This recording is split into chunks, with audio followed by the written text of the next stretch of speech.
러시아가 진퇴양난에 빠졌습니다. 우크라이나를 둘러싼 서방과의 갈등에서 러시아는 그동안 치른 비용에 대한 아쉬움 때문에 상황이 악화돼도 기존 입장을 번복하지 못할 것이라는 분석이 나온 건데요.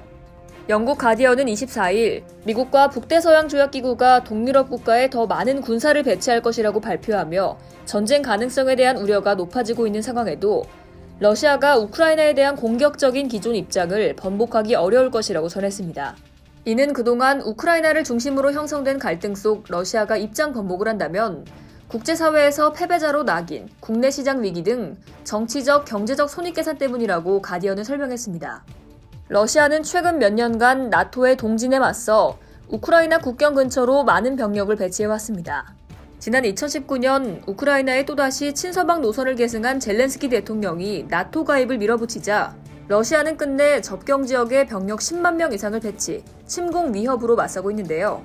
AFP 통신에 따르면 러시아 국방부는 25일 2014년 강제로 합병한 크림반도와 우크라이나 남부 인근에서 6천여 명의 병력이 동원된 훈련을 시작했다고 밝혔습니다.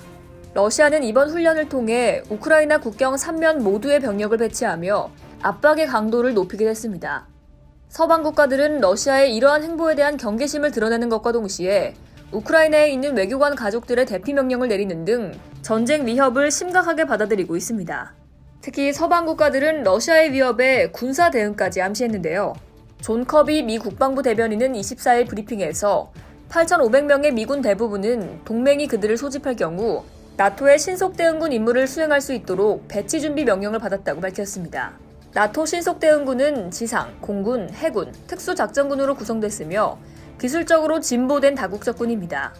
양측 간 갈등이 악화일로를 걷고 있는 상황에서 러시아가 일방적인 후퇴를 할 경우 패배자라는 낙인이 찍혀 향후 국제사회에서 입지가 줄어들 가능성이 크다고 가디언은 분석했습니다.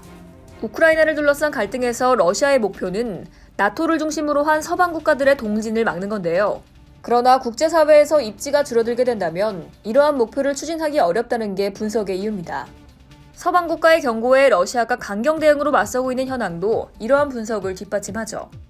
서방과의 갈등이 이어지면서 러시아 경제는 위기에 직면했습니다. 러시아 금융시장은 우크라이나와의 분쟁 가능성이 높아지면서 큰 타격을 받았는데요.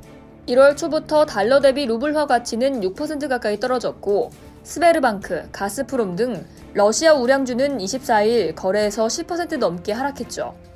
러시아가 자국 경제 위기의 원인을 서방 국가들의 탓으로 돌리고 있는 상황에서 일방적 후퇴의 명분은 더 줄어들 수밖에 없다는 것이 가디언의 분석입니다.